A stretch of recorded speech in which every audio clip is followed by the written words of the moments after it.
한때 그 세대를 부르는 말 가운데 X세대, Y세대 이런 말이 유행한 적이 있습니다. 요즘은 MZ세대가 뜨고 있다고 합니다. 화제의 중심이죠. 우리 사회에서 가장 유행에 민감한 분야가 광고입니다. 광고는 시대의 트렌드를 가장 앞장서서 포착하고 소비 계층이 누구인가 하는 것을 파악하고 그 세대를 타겟으로 해서 광고를 제작합니다. 그래서 주 소비 계층이 누구냐? MZ세대라고 합니다. 1980년대 초에서 2000년대 초에 출생한 밀레니얼 세대, 여기서 M이 왔고요. 1990년대 중반에서 2000년대 초반에 출생한 Z세대. Z라고 하는 그 알파벳 마지막은 X세대 있고 Y세대 있고 그 다음이 Z세대니까 그렇게 그냥 붙였다고 합니다. 이 MZ세대가 지금 우리 시대의 가장 주류 세대로 그렇게 불려지고 있습니다. 이들은 소비 시장의 큰 손이어서 광고가 주 타겟으로 삼는 세대이기도 합니다. 역사상 가장 깐깐한 소비 형태를 보이고 있다고 합니다. 단순히 소비하는 것이 아니라 사회적인 가치나 메시지를 담은 그런 물건을 구매하는 경향이 있다고 합니다. 그뿐 아니라 자신의 성공이나 부를 과시하는 고가의 명품을 구매하는 소위 플렉스 소비라고 하는 그런 소비도 특징입니다. 회사와 같은 조직에 위축되지 않고 자기의 목소리를 당당하게 냅니다. 지난주 한 대기업에서 정당한 성과급을 달라고 MZ세대가 요구를 했고 그 기업의 대표는 자신의 1년 연봉을 반납했다는 뉴스가 나오기도 했습니다. 공정성과 실리를 중시하는 것이죠. 이런 세대를 기성세대의 가치관으로 대하게 되면 충돌이 일어날 수밖에 없습니다. 조직을 중시하고 윗사람이 말하면 무조건 따랐던 기성세대 입장에서 MZ세대가 행하는 일들은 도저히 그냥 받아들일 수 없을 것입니다. 그러나 그런 세대의 특징을 이해하고 받아들이고 대화를 해야 하는 것이죠. 이들은 자본주의를 제대로 경험하며 자란 세대입니다. 한국이 어느 정도 성장한 궤도에 들어선 다음에 삶의 안락함을 알고 고생을 알지 못하고 살아온 세대이기 때문에 소비를 통해서 자기 자신이 드러나는 것을 조금 더 거북하게 생각하지 않습니다. 이들이 재테크에도 뛰어들어 부동산 시장, 금융시장이 요즘 파도치고 있습니다. 이들이 가장 가지고 있는 주된 가치관 가운데 하나는 돈을 빨리 많이 벌어서 은퇴한 다음에 남은 인생을 좀 즐기며 살고 싶다. 이것이 주된 가치관이라고 합니다. 요즘 우리나라의 주축인 세대가 가지고 있는 인생의 모습이고 꿈이고 삶의 방향입니다. 우리 시대의 트렌드입니다. 그렇다면 하나님의 백성들은 이런 세대의 주류 가운데서 어떻게 살아야 할까요? 하나님께서는 하나님의 백성들에게 어떤 모습을 기대하실까요? 애굽에서 종살이하던 이스라엘 백성들을 구원하신 다음에 그들에게 말씀하시는 내용은 오늘 우리들이 어떤 삶을 살아야 하는가를 가르쳐주는 중요한 지침이 됩니다. 이스라엘 백성이 종살이에서 해방된 것은 오늘 우리들에게는 구원을 의미합니다. 출애굽한 이스라엘 백성들에게 주시는 말씀을 통해서 오늘 구원받은 하나님의 자녀들이 어떤 삶을 살아야 하는지 그 모습에 대해서 우리가 함께 말씀을 통해 상고하려고 합니다. 이스라엘 백성들이 종살이에서 해방되어 자유를 얻은 것은 그 자유로 하나님을 섬기기 위해서입니다. 하나님께 예배드리기 위해서입니다. 오늘 말씀의 핵심 내용입니다. 그러나 주의할 것이 있습니다. 섬김과 예배는 대상에 따라 큰 차이가 있습니다. 사람은 무언가 또는 누군가를 반드시 섬기도록 되어 있습니다. 근데 그 섬김의 대상이 잘못되었을 때는 그 그 잘못된 섬김은 우상숭배가 되고 섬기는 자를 반드시 파멸에 빠뜨립니다. 이 부분은 다음 주에 다루겠습니다. 반대로 섬김과 예배가 마땅함에도 불구하고 마땅히 섬겨야 되는 존재를 섬기지 않는다면 그것은 훨씬 더 큰 파멸로 이끄는 것입니다. 오늘 말씀 살필 내용 주제는 우리가 하나님을 예배하도록 지음받았다는 내용입니다. 우리가 하나님을 섬기도록 하나님을 경배하도록 새 창조를 받았습니다. 그것이 하나님의 자녀들의 정체성입니다. 그 가운데 일부분을 오늘 말씀의 제목으로 삼았습니다. 제사장 나라 거룩한 백성이라는 내용입니다. 이스라엘 백성이 출애굽을 했습니다. 지난주 살핀 내용에 이어서 말씀드립니다. 출애굽을 한 다음에 시내산에 이르게 됐습니다. 시내산에 도착한 다음에 일어난 내용이 오늘 말씀입니다. 이스라엘 백성이 출애굽한 다음에 방치되지 않았습니다. 하나님께서 내가 할 일은 너희들이 출애굽하는 것까지만이다. 이제는 너희 인생을 너희가 살아라. 방목하듯이 내버려 두지 않았습니다. 노예의 삶에서 해방 자체가 목적이 아니라 더 큰 목적이 있었습니다. 이스라엘 백성들이 출애굽해서 큰 난관을 만났습니다. 출애굽한 것으로 모든 문제가 해결된 것이 아니었죠. 장정만 60만 3,550명이나 되는 사람들이 출애굽하고 만난 곳은 광야, 열악한 환경이었습니다. 미리 준비되지 않으면 광야에서 지낼 수가 없습니다. 이스라엘 백성들은 아무런 준비가 되어 있지 않았지만 하나님께서 물을 공급해 주셨고 식량을 공급해 주셨고 구름기둥, 불기둥으로 인도해 주셨습니다. 그리고 그들을 인도해 가셨습니다. 도착지는 시내산이었죠. 1절 말씀에 보면 이스라엘 자손이 애굽 땅을 떠난 지 3개월이 되던 날 그들이 시내 광야에 이르니라. 이스라엘 백성이 출애굽한 날을 기념해서 6월절을 제정했습니다. 6월절은 1월 14일이죠. 그리고 셋째 날, 첫째 날에 도착했으니까 3월 1일에 도착했습니다. 약 45일 정도 걸린 셈입니다. 2절 말씀, 그들이 르비딤을 떠나 시내 광야에 이르러 그 광야에 장막을 치되 이스라엘이 거기 산 앞에 장막을 치니라. 시내산에 이르러 시내산 밑에다가 사람들이 장막을 쳤습니다. 이 장막을 치고 머무른 기간이 약 1년 정도 됩니다. 1년 조금 못 됩니다. 이 시간 동안에 기록한 내용이 출애굽기 19장부터서 민수기 10장까지의 내용입니다. 1년 동안 머무르면서 하나님께서 주신 말씀을 기록한 그 내용이죠.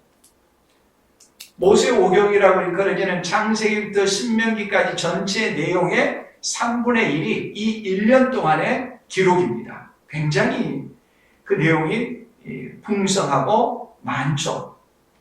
그 중에서도 출애굽기 19장 우리가 읽은 내용부터 24장까지는 시내산에서 하나님과 이스라엘 백성이 언약을 체결하는 언약 체결의 내용입니다. 사람이 집을 살 때 계약서를 체결하듯이 하나님과 이스라엘 백성이 서로 간에 계약을 체결하는 계약서가 출애굽기 19장부터 24장까지 내용입니다. 구약에서 가장 중요한 부분 중에 한 부분입니다. 이 언약의 내용 중에 하나가 출애굽기 20장에 나오는 십계명이고 우리가 매 주일 예배 때마다 교독하는 내용이기도 합니다. 이스라엘의 나라가 어떻게 형성되느니 그 근원을 담고 있는 헌법 내용이 바로 이 부분입니다. 아무리 강조해도 지나치지 않습니다. 이스라엘 백성이 애굽에서 종살이 하다가 출애굽할 때는 정신이 없었죠. 우선 드는 생각은 이 지긋지긋한 종살이에서 벗어나야겠다. 정신없이 애굽에서 벗어나기 위한 그런 노력들이었죠. 애굽에서 10가지 재앙으로 심판하고 나서 바로가 나가라고 하니까 너나 할 것 없이 애굽에서 벗어났습니다. 그리고 그렇게 40여 일을 행군하면서 구름 기둥, 불 기둥이 이끈 대로 따라가 보니까 시내산에 이르렀습니다. 이제 흥분을 가라앉히고 인생의 의미와 목적에 대해서 생각해 볼 시점이 되었던 것이죠. 지금까지는 자기 인생이나 계획이나 꿈이나 그런 것이 없었습니다. 그냥 태어나자마자 종이었고 애굽의 바로가 시키는 대로 시키는 일을 해왔습니다. 거기서 벗어나게 되면 가혹한 채찍과 태형과 죽음이 기다리고 있었죠. 그랬던 그들이 애굽의 속박에서 벗어나서 자유를 얻게 되었습니다. 이제는 그러면 어떻게 살 것인가? 인생의 미래에 대해서 생각하고 계획해 봐야 되죠.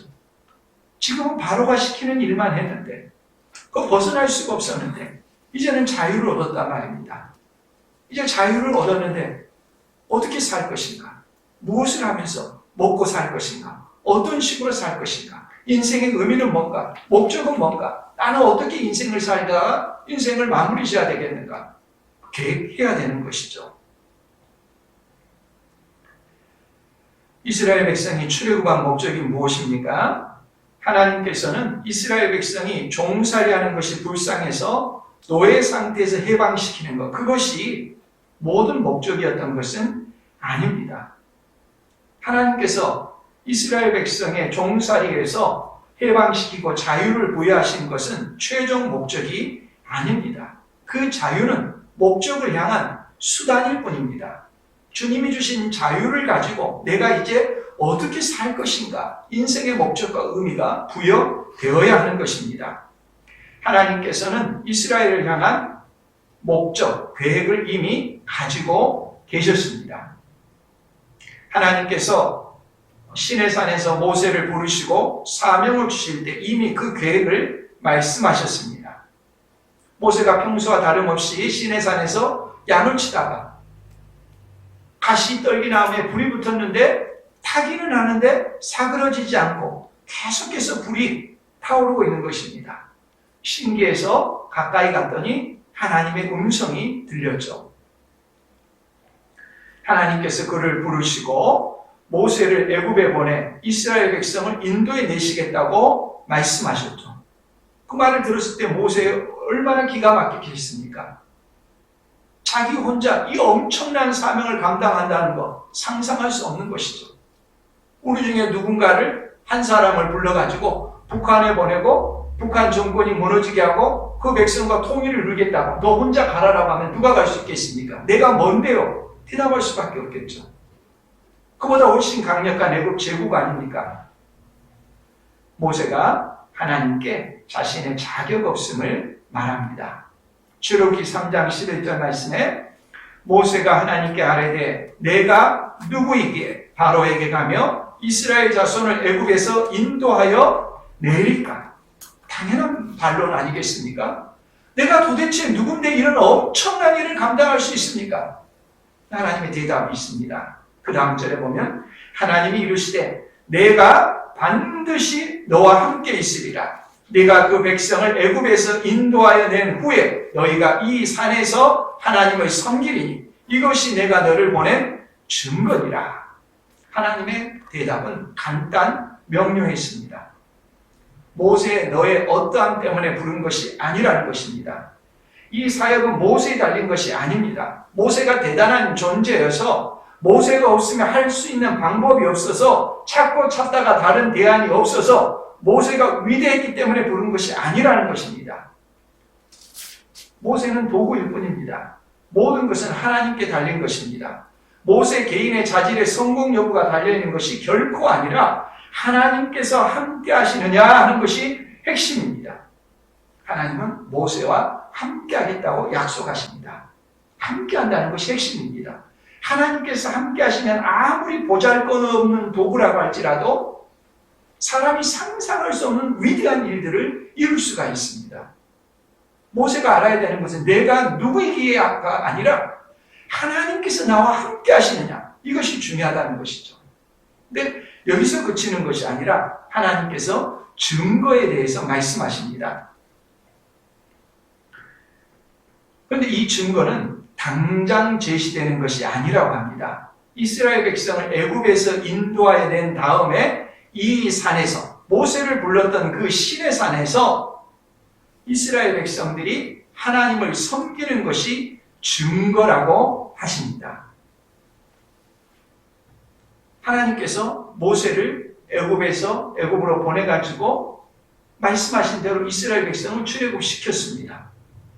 하나님께서 함께 하셔서 그 모든 일이 가능했죠. 그 다음 출애굽한 이스라엘 백성들이 어디로 왔습니까? 신의 산으로 왔습니다. 모세를 부르실 때 약속했던 그 내용을 그대로 다 이루어 주셨습니다. 이 모든 일이 어떻게 가능한 것입니까? 하나님께서 함께 하심으로 가능한 것입니다. 하나님께서는 모세와 함께 했던 것처럼 이스라엘 백성과 함께 하시겠다고 약속하십니다. 이것이 증거라고 합니다. 무슨 말입니까? 하나님께서 누군가를 부르시는 증거는 뭐냐?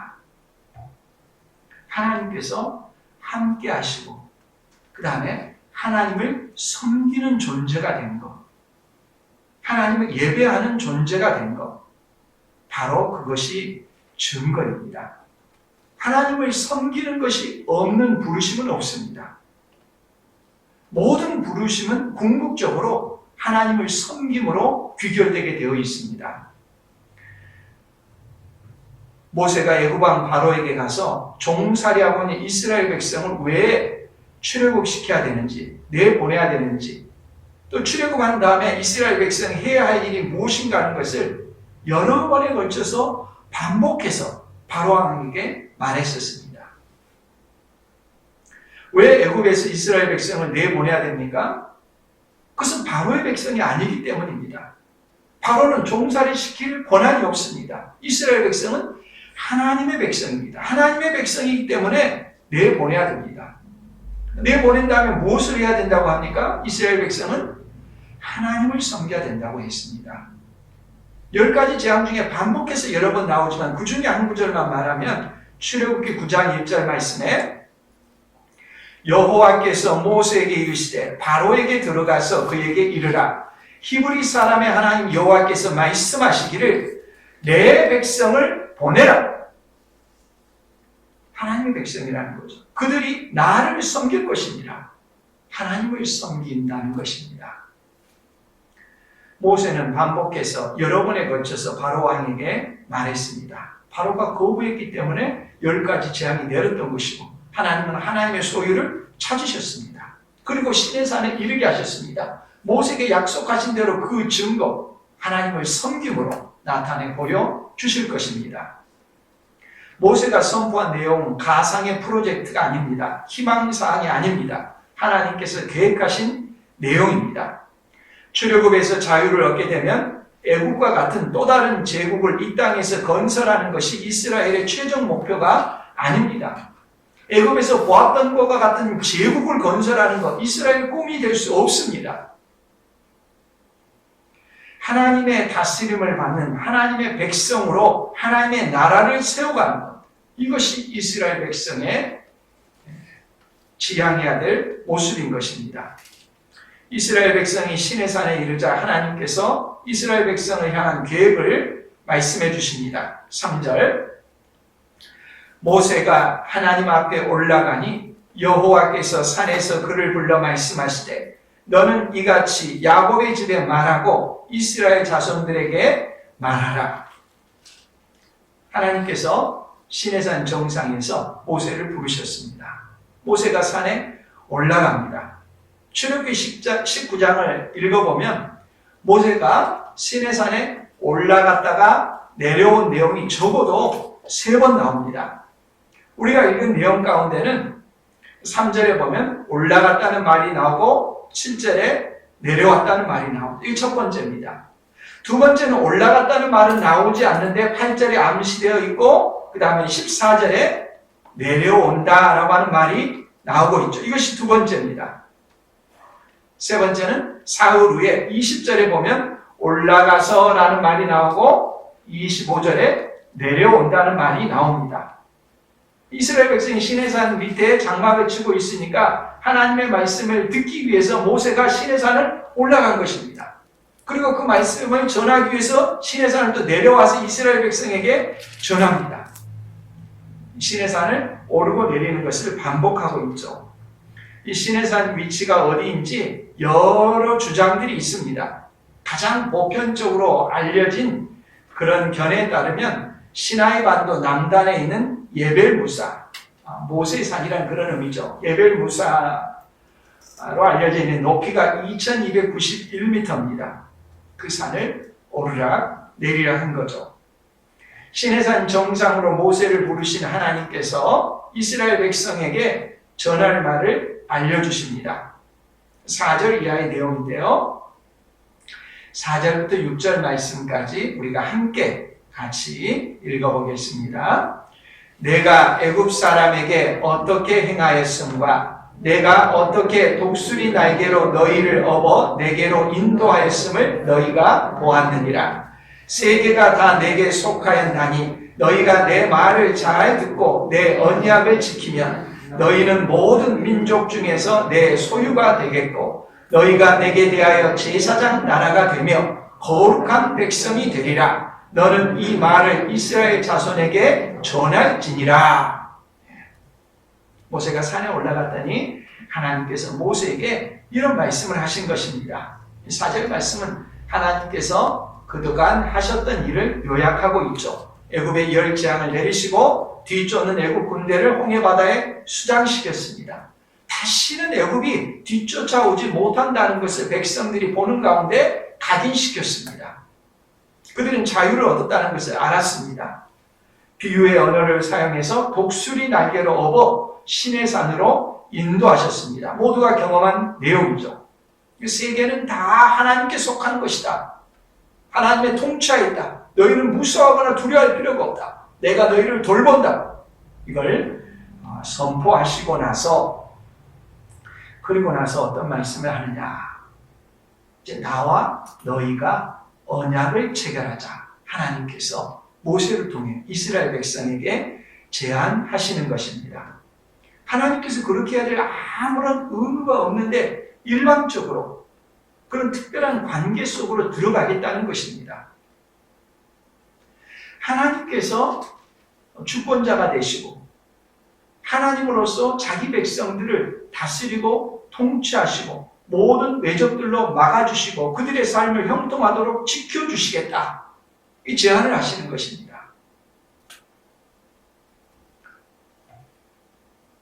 일방적으로 종살이하는 이스라엘 백성을 돌보시고 종살이에서 해방시키신 다음에 이스라엘 백성에게 언약을 체결해서 언약 당사자의 의무를 담당하시겠다. 하나님으로서 이스라엘 백성을 돌봄의 책임을 지시겠다는 것을 말씀합니다. 언약 당사자로서의 이스라엘 백성은 어떤 지위와 신분에 이르게 되느냐? 세 가지를 말씀하고 있죠.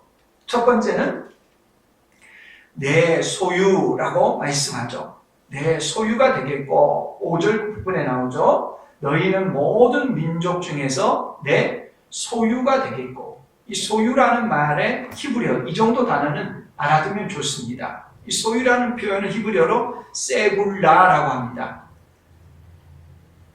5절에서는 그냥 소유라고 번역했지만 다른 부분의 번역을 보면요. 특별한 소유 이렇게 번역을 했습니다. 같은 단어를 어떻게 번역했는지 시편 135편 4절에 보면 여호와께서 자기를 위하여 야곱 곧 이스라엘을 자기의 뭐로 택하셨음이로다? 특별한 소유로 택하셨음이로다. 이 특별한 소유는 같은 세굴라라고 하는 단어입니다. 또 말라기에 보면요. 말라기 3장 17절 말씀에 만군의 여호와가 이르노라 나는 내가 정한 날에 그들을 나의 특별한 소유로 삼을 것이요 또 사람이 자기를 섬기는 아들을 아낀같이 내가 그들을 아끼리니 이 특별한 소유, 세굴라를 특별한 소유로 번역했습니다. 보석, 보배라는 뜻입니다. 사람이 가지고 있는 것 중에 특별히 보석은 아끼죠. 더 아껴서 특별히 보관을 하죠. 하나님께서 이스라엘 백성과 언약을 체결하시는 것은 언약 당사자 대상이 된 이스라엘 백성을 하나님께서 보석으로 세굴라 특별한 소유로 여기시겠다는 약속입니다. 두 번째는 제사장 나라라고 말씀합니다. 6절에 너희가 내게 대하여 제사장 나라가 되며, 제사장 나라라고 하는 말은 무엇인가요? 원래 제사장이 하는 일은 중재자 역할을 하는 것이죠. 그러니까 세상 속에서 이스라엘이라고 하는 나라의 독특한 지위는 하나님과 세상 나라 사이에 위치한 것입니다. 어떤 식으로 위치할까요? 세상을 섬기는 자에 위치하는 것입니다. 이건 우리가 오해하기 쉬운 것이니까 거꾸로 생각하는 경우가 많기 때문에 주의를 해야 됩니다. 세상 사람보다 우월해가지고 특권을 가지고서 세상을 부린다라고 하는 그런 개념이 결코 아닙니다. 그런 식의 그릇된 개념을 가진 경우들이 적지 않습니다.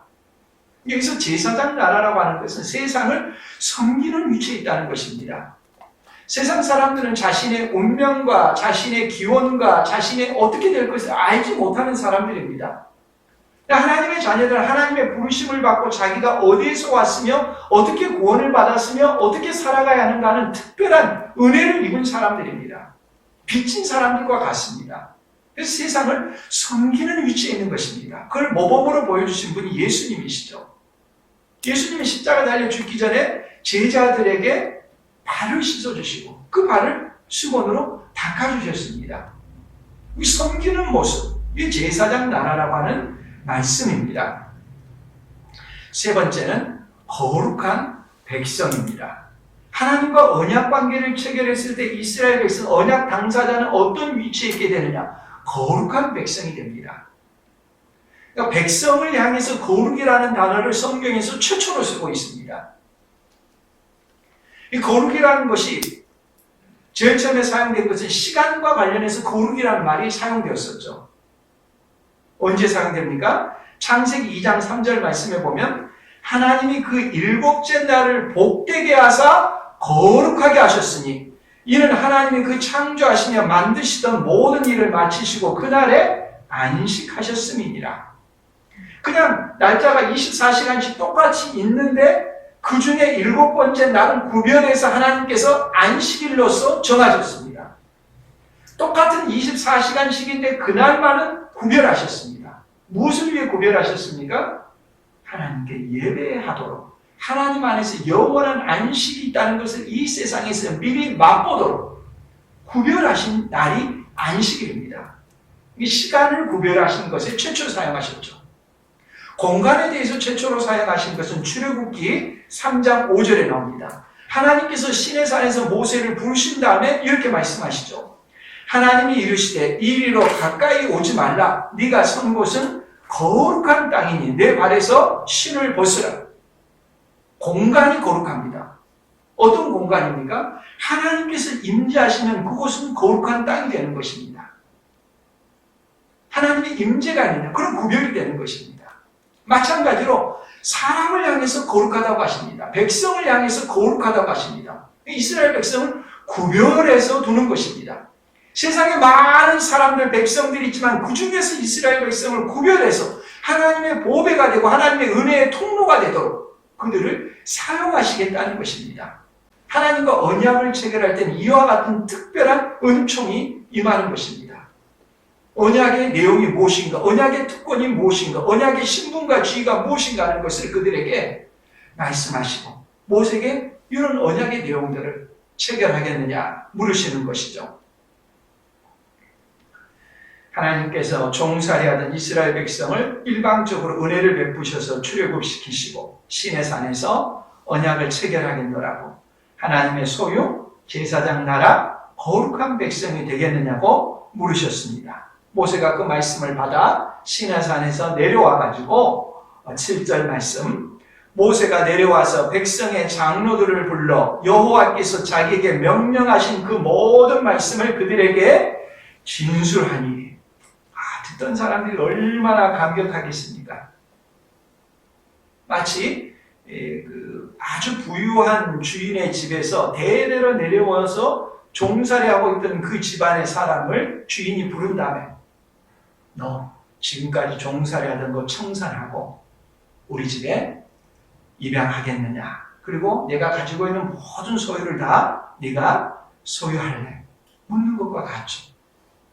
상상하고 꿈도 꿀 수 없었던 일이 이스라엘 백성에게 지금 일어나고 있는 것입니다. 종살이에서 해방시켜 주신 것도 감개무량하고 감격스러운데 애굽의 바로왕을 아무것도 아닌 것처럼 다루신 하나님께서 언약을 체결해서 하나님의 백성으로서 하나님의 돌보심을 받는 그 위대한 은총을 더 있겠느냐 물으시니 얼마나 놀라운 제안입니까? 이스라엘 백성은 조금도 지체하지 않고 즉각 대답을 했습니다. 8절 백성이 일제히 응답하여 이르되 여호와께서 명령하신 대로 우리가 다 행하리이다. 모세가 백성의 말을 여호와께 전하네. 다시 또 모세가 산에 올라가서 하나님께 백성들이 언약을 체결하겠답니다. 이렇게 전하는 거죠. 거부할 이유가 없었던 것이죠. 그래서 이제 이 다음에 나오는 내용은 그래 그렇다면 내가 언약을 체결하기 위해서 너희에게 내려가겠다. 신의 산에 하나님께서 강림하시겠다고 말씀합니다. 하나님께서 강림하시기 전에 이스라엘 백성에게 사흘 시간을 주면서 이 사흘 동안 모든 사람이 다 정결하게 깨끗이 씻고 옷을 빨고 준비하고 기다리라고 합니다.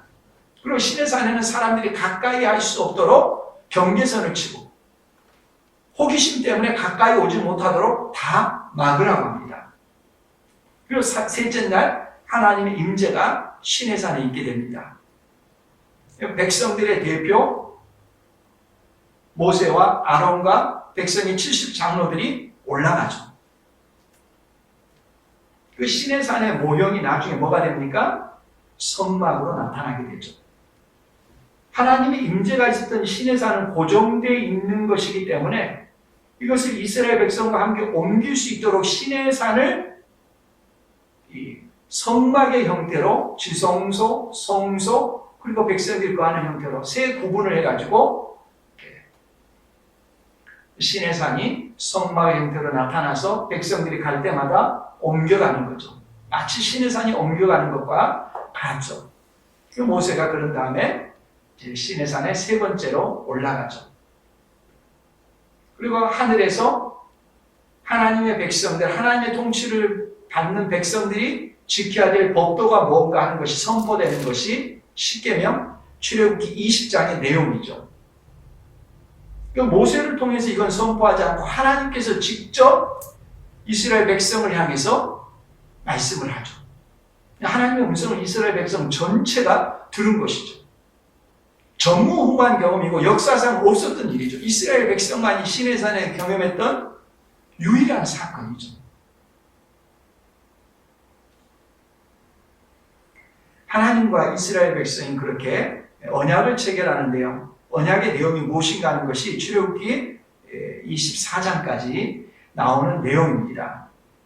언약을 체결했다는 것은 하나님께서 이스라엘 백성을 다스린다는 걸 의미합니다. 이스라엘 백성은 하나님의 다스림을 받는다는 걸 말하는 거죠.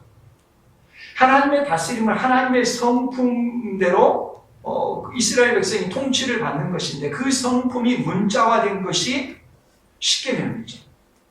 그 20장의 내용이고 그 십계명을 보다 더 자세히 풀이한 것이 21장부터 24장까지 나오는 내용이죠.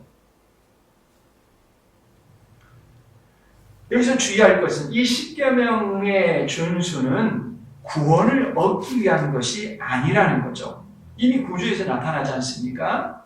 노예에서 해방된 다음에 하나님 나라의 백성이 되고 나서 하나님 나라의 백성이 세상 나라 백성들과 어떻게 다른가 그 삶의 표지로 나타난 것이 십계명입니다. 이제 언약 백성 하나님의 백성이 되었으니까 세상 사람과 다른 하나님의 통치를 받는 모습이 드러나야 됩니다. 그 드러남의 모습이 십계명인 거죠. 그러므로 이 율법의 핵심인 십계명은 우리가 구원을 받기 위해 지키는 것이 아니라 구원받은 백성들이 하나님의 자녀가 되어 감격하고 기쁘고 감사한 의미로서 지키는 것입니다. 지키지 못해서 구원의 관계가 단절이 되고 멸망받고 지옥에 가고 그게 아니라 하나님의 백성이 된 것에 대한 감사로서 하나님의 백성으로서 하나님을 닮아가는 모습, 하나님의 성품이 반영된 것이 십계명이고 그걸 지키는 것이죠. 이 시점의 구별이 아주 중요하죠. 자유를 얻은 다음에 법을 말씀하신 것입니다. 종으로 있는 동안에 법을 주시지 않았습니다. 자유를 주신 다음에 감사의 표현으로 구별된 백성의 표지로서 법을 지키는 것입니다. 출애굽은 목적이 있습니다. 처음부터 모세를 통해서 분명하게 말씀하셨습니다. 하나님을 섬기기 위함입니다. 다른 말로 하면 하나님께 예배 드리기 위함입니다. 오늘 우리도 마찬가지입니다. 우리는 예배 드리기 위해서 구원받은 자들입니다.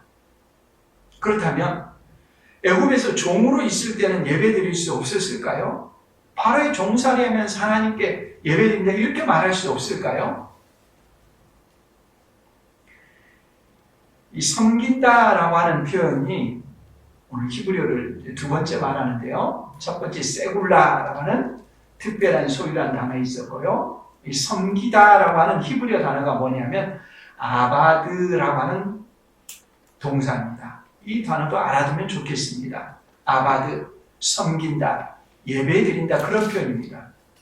그런데 이 섬기다는 뜻도 있는가 하면은 다른 의미도 있습니다. 이스라엘 백성이 애굽에서 종살이 하면서 고된 노동을 하다라고 할 때 사용한 단어도 아바드입니다. 이 아바드의 명사형이 에베드인데 종이란 뜻입니다. 그러니까 아바드라는 동사는 한 동사가 하나님을 섬긴다, 예배드린다 할 때도 아바드이고 애굽의 바로왕 밑에서 종살이 한다 할 때도 아바드입니다. 마치 영어의 서비스라는 단어와 똑같습니다. 일반적으로 서비스하면 무슨 뜻입니까? 다른 사람에게 시중 드는 것을 일컬어서 서비스라고 합니다. 서비스업에 종사한다. 그런 말 하지 않습니까? 근데 미국 영어로 된 예배 순서지에 보면 그 예배 순서지에 뭐라고 써 있습니까? 서비스라고 되어 있습니다. 예배 드리다도 서비스입니다. 이 서비스가 다른 사람을 시중 든다는 뜻도 있고 예배 드린다는 뜻이 있듯이 히브리어 아바드라고 하는 것도 노예 노동을 하는 것도 되고 하나님을 섬기는 것도 됩니다.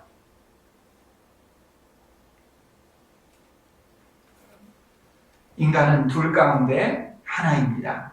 고된 노동으로 종처럼 살아가는 아바드의 삶이기도 하고 하나님께 예배드리는 아바드의 삶이기도 합니다. 이스라엘 백성은 종의 노동에서 하나님을 섬기도록 출애굽을 한 것입니다. 종살이에서 하나님께 예배드리는 자로 부르심을 받은 것입니다. 결국 인간은 예배하는 존재입니다. 누구를 예배하느냐의 문제일 뿐입니다. 이 아바드가 바로왕을 만나면 노예로 섬기는 삶이 됩니다. 평생 고통스럽게 일을 합니다. 일에 매여 사는 삶입니다. 그 일은 자신의 일이 아닙니다. 자신에게 업적이 귀속되지도 않습니다. 일평생 수고하고 일했지만 자기 인생을 돌아보면서 나는 이렇게 위대한 일을 했노라 고백할 수 있는 일이 아닙니다. 시키는 일을 하다가 마치는 삶입니다. 그러나 아바드가 하나님을 만나게 되면 하나님을 예배드리는 삶이 되고 그것은 영원한 생명에 참여하는 것입니다. 이 땅에서의 삶이 영원으로 연결되는 것입니다. 이처럼 우리는 예배와 뗄 수 없는 관계에 있습니다. 하나님을 예배하지 않으면 세상을 예배하도록 되어 있습니다. 세상은 힘의 논리가 지배하고 있습니다. 정복과 지배의 논리입니다. 힘 있는 자가 갑이 되어서 약한 지위의 을을 다스리고 지배합니다. 이것이 세상의 정신입니다. 애굽에서의 삶이었습니다. 바로 그런 삶에서 하나님은 자기 백성을 부르신 것입니다. 일의 노예에서 해방되어 하나님을 예배하고 영혼을 향해 소망을 품게 하시는 것입니다. 하나님께서 우리에게 주신 안식의 계명은 우리가 일의 노예가 아니라 하나님을 예배하도록 부름받은 존재라는 것을 알려주는 것입니다. 근데 안식일에 일을 하게 되면 더 많은 돈을 벌 수 있어서 안식일에 쉬지 못하고 일로 달려가는 것은 우리가 자유를 얻은 존재가 아니라 세상의 노예라고 하는 것을 드러내주는 것밖에 되지 않습니다. 이스라엘 백성이 가나안 땅을 차지하고 살아가다가 다시 바알을 섬기며 우상 숭배에 빠졌습니다. 가나안 땅에 섬겼던 바알 신은 무슨 신입니까? 탐욕의 신이에요. 재물의 신이에요. 돈을 많이 벌게 해주는 이 세상 사람들이 제일 좋아하는 그런 신이에요. 원래 우상은 욕망의 표출입니다. 실제 우상이 존재하는 것이 아니라 사람들이 갈망하는 대상을 투사해서 만들어낸 존재가 우상입니다. 바알이 어떤 신입니까? 그들을 잘 살게 해주시는 것으로, 잘 살게 해주는 것으로 만들고 믿었던 신입니다. 사람들의 욕망이 바알을 섬겼다는 탐욕, 지금식으로 말하면 자본주의죠. 결국 그들은 어떻게 됩니까? 하나님께 예배하도록 부르심을 받은 존재가 이 세상에 있는 것들을 탐욕스럽게 섬기게 되니까 하나님께서 바벨론을 불러서 유다를 치고 망하게 하셨습니다. 바벨론은 포로로 끌려갔습니다. 정신 차리라는 것이죠. 너희가 왜 내게 부름을 받았느냐? 깨우치라는 것이죠. 바벨론의 포로로 끌려간 그들에게 하나님께서 이사야 선지자를 통해서 그들이 누구인가 하는 것을 각성시킵니다. 이사야 43장 21절 말씀에 이 백성은 내가 나를 위하여 지었나니 나를 찬송하게 하려 함이니라. 하나님께서 자기 백성을 부르시는 목적은 뭡니까? 찬송하게 하기 위함입니다. 에베소서 1장에도 보면 14절까지 성부와 성자와 성령 사역을 말할 때마다 마무리를 뭡니까? 끝납니까? 찬송하게 하려 합니다. 찬미하게 하려 합니다. 하나님께서 이스라엘 백성을 출애굽시키시고 시내산에서 말씀하신 언약의 내용, 언약을 체결했지만 이스라엘 백성은 순종하지 못했습니다. 언약 관계가 깨뜨려지는 것이죠. 그렇게 끝나고 말았습니까? 아닙니다. 예수님께서 세상에 오셔서 새롭게 언약을 체결하셨죠. 새 언약을 체결하셨죠. 이 잔은 내 피로 세우는 새 언약이니 포도주잔을 드시면서 십자가에 달려 죽으시는 죽음의 의미가 무엇인가 하는 것을 말씀하셨습니다. 새 언약을 체결하는 것입니다. 예수님의 십자가에 달려 죽으심을 믿는 사람은 새 언약 백성이 되는 것입니다. 구약의 시내산에서 이스라엘 백성이 탄생했던 것처럼 신약의 새 언약 백성이 탄생하는 것입니다. 예수 그리스도를 믿고 하나님의 자녀가 된 사람들에게 사도 베드로가 편지를 보냈는데 베드로전서 2장 9절 말씀에 뭐라고 말합니까? 그러나 너희는 택하신 족속이요. 그 다음 뭐라고 합니까? 왕같은 제사장들이요. 그 다음 또 뭐라고 합니까? 거룩한 나라요. 그 다음 또 뭐라고 합니까? 그의 소유가 된 백성이니. 이스라엘 백성에게 출애굽기 19장에 하셨던 말씀 그대로 세 가지를 반복해서 첫 번째가 세 번째가 되었을 뿐이 똑같은 내용 아닙니까? 왕같은 제사장이요. 거룩한 나라요. 내 소유가 된 백성이라. 세굴라. 이는 너희를 어두운 데서 불러내어 그의 기이한 빛에 들어가게 하신 이에 아름다운 덕을 선포하게 하려 하시니라. 너희를 왜 구원했느냐?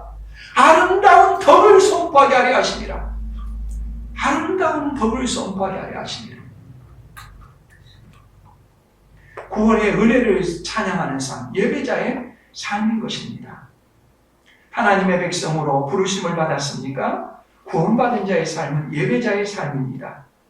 예배를 드린다는 것은 억지로 강요에 의해서 드리는 것이 아닙니다. 여러 번 말씀드리지만 예배는 영어로 worship입니다. worship 플러스 명사의 어미 ship이 붙은 것입니다. 가치 있는 것에 대한 가치에 대한 인정입니다.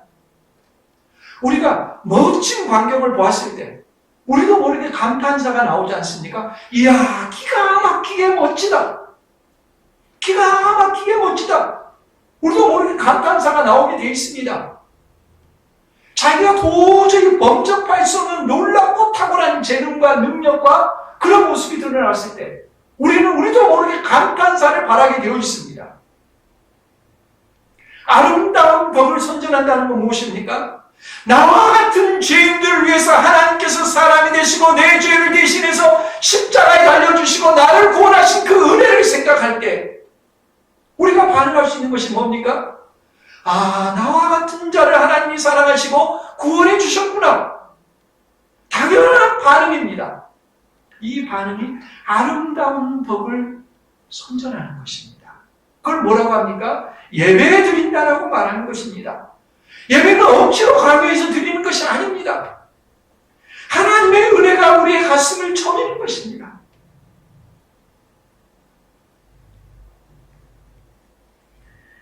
예배하지 않고는 견딜 수 없는 마음, 저절로 나오는 경탄, 이게 예배입니다. 예배를 하십니까?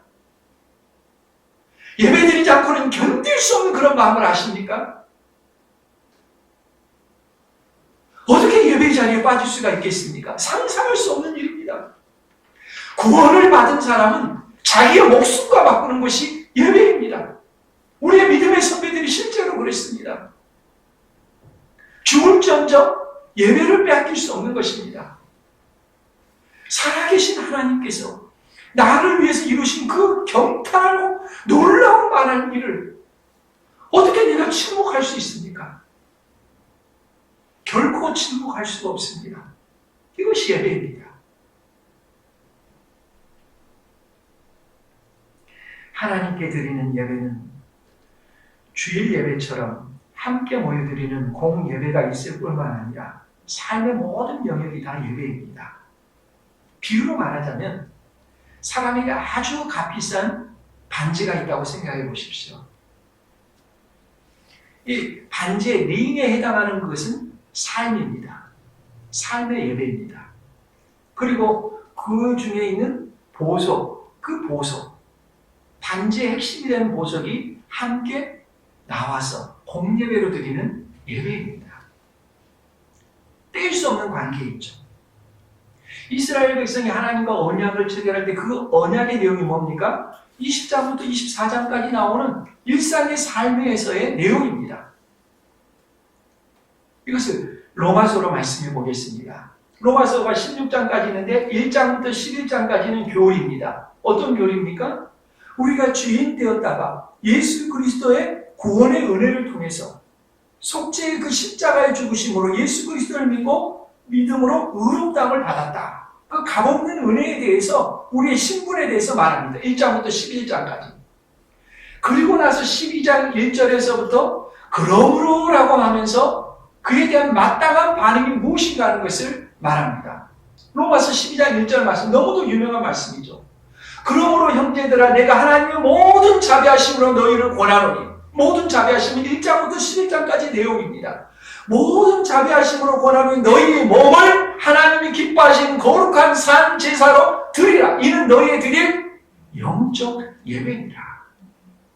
구원의 은혜에 감격을 하는 사람은 일상의 모든 삶이 다 예배입니다. 우리의 몸으로 행하는 모든 것이 다 예배입니다.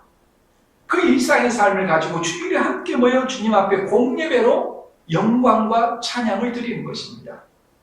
우리의 궁극적인 모습이 무엇입니까? 요한계시록에서 보여줍니다. 한마디로 말하면 뭡니까? 예배입니다. 그 예배는 강요에 의해서 드리는 것이 아닙니다. 찬송과 존귀와 영광을 받으시기에 합당하도다 말합니다. 합당하다는 건 뭡니까? 월십입니다. 하나님께서 이루신 일, 놀라운 은총, 나와 같은 존재를 사랑함에 대한 마땅한 반응은 모든 구원받은 자들이 천상에서 계속하는 일이 무엇입니까? 예배입니다. 그러나 그 예배는 고역이 아닙니다. 감격이고 기쁨입니다. 예배의 기쁨을 모르면 어떻게 천국에서 살아갈 수 있겠습니까? 그 기쁨은 이 세상에서 시작되는 것입니다. 우리도 세상을 살아가면서 세상 사람처럼 힘들고 어렵고 고단하고 그런 일들이 있겠죠. 그러나 그것이 우리가 하나님께 예배드리고자 하는 열망을 가로막지 못합니다. 참된 예배의 기쁨이 무엇인가 하는 것을 우리가 알아야 합니다. 우리는 가만두면 세상의 정신을 따라가게 되어 있습니다. MZ 세대들이 추구하는 삶의 방식처럼 살아가게 되어 있습니다. 우상을 숭배하다가 탐욕에 이끌려 그 인생이 끝나는 것입니다. 그러나 하나님의 자녀에게는 다른 길이 있습니다. 예배가 중요한 것은 예배를 드리면 결국 예배의 대상을 닮아가게 되어 있습니다.